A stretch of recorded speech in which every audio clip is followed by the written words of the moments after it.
আসসালামু আলাইকুম। আপনার সন্তান কি আপনার কথা শুনছে না? বারবার বুঝিয়েও কোনোই লাভ হচ্ছে না, দিন দিন অবাধ্য হয়ে পড়ছে। আপনি তাকে রাগ, শাসন কিংবা বুঝিয়েও কাছে আনতে পারছেন না। যতই বোঝাচ্ছেন ততই দূরে চলে যাচ্ছে। তাহলে এই ভিডিওটি আপনার জন্য। ভিডিওটি দেখুন আর কয়েকটি কথা শুনুন, একবার হলেও মেনে দেখুন। আপনার সন্তানের পরিবর্তন আপনিই বুঝতে পারবেন ইনশাআল্লাহ।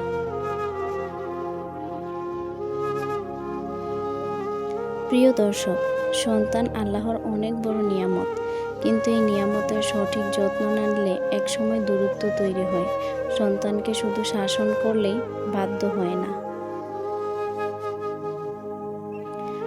অনেক সময় সন্তানের অবাধ্যতার কারণ তার খারাপ হওয়া নয়, সে হয়তো আপনার ভালোবাসা, বোঝাপড়া আর সময়ের অভাব অনুভব করছে।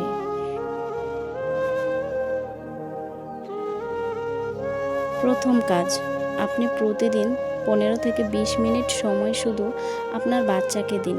এটা একান্তই তার জন্য বরাদ্দ। তাকে জিজ্ঞেস করুন, আজকের দিনটা তোমার কেমন গেল? তুমি কি কি করেছো? তখন সে তার সারাদিনের অ্যাক্টিভিটিসগুলো বলবে, আপনার কাছে ব্যাখ্যা দিবে আর আপনাকে তার কথা শেয়ার করার জায়গা মনে করবে। সে বুঝবে আপনি তার কথার গুরুত্ব দিবেন, তার কথা মন দিয়ে শুনবেন এবং তার মন আপনার দিকে থাকবে। দ্বিতীয় কাজ, তার কথা আগে শুনুন। আমরা স্বাভাবিকভাবে যে ভুলটা করি তা হলো সন্তানদের উপর আমরা নির্দেশ করতে থাকি, যেমন এটা করো না, ওটা করো না, এখানে যেও না, এভাবে চলবা না। এভাবে আমরা শাসন করি ঠিকই, কিন্তু তার ভালো কাজে প্রশংসা করি না। যেমন, তুমি আজকে খেলনা গুছিয়েছো, তাতে আমি খুব খুশি হয়েছি। তুমি তোমার খাবার খেয়েছো, তুমি খুবই ভালো, আমি তোমাকে নিয়ে গর্বিত। আসলে বাচ্চারা খুবই ইমোশনাল।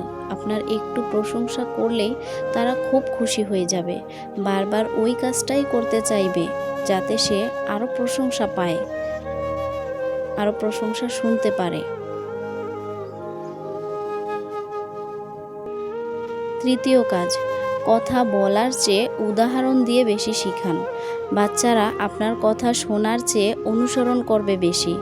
আপনি যদি বলেন, সত্য কথা বলবে, নামাজ পড়বে, প্রতিদিন গোসল করবে, নিয়মিত তোমার নখ পরিষ্কার করবে, এগুলো বলে আপনি যতটুকু শিখাতে পারবেন তার চেয়ে বেশি শিখাতে পারবেন যখন আপনি তার সামনে নামাজ নিজে পড়বেন, তার সামনে সবার সাথে ভালো ব্যবহার করে কথা বলবেন, আপনি আপনার নখ পরিষ্কার রাখবেন। বাচ্চারাও সেটাই করবে যখন আপনি যেটা করবেন।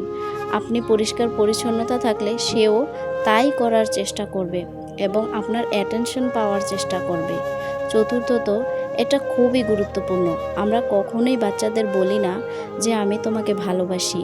আমরা মনে করি সে তো এটা বুঝেই, আমি আদর করছি, খাইয়ে দিচ্ছি, ঘুম পাড়িয়ে দিচ্ছি, তাকে ভালোবাসি বলেই তো এগুলো করি। কিন্তু না, বাচ্চারা শুনতেও চায়। তাই প্রতিদিন তাকে একবার হলেও মুখে বলুন, দেখবেন সেও আপনাকে রিপিট করে বলবে, আমিও তোমাকে ভালোবাসি মা। এতে আপনার সন্তান ও আপনার মধ্যে একটা শক্তিশালী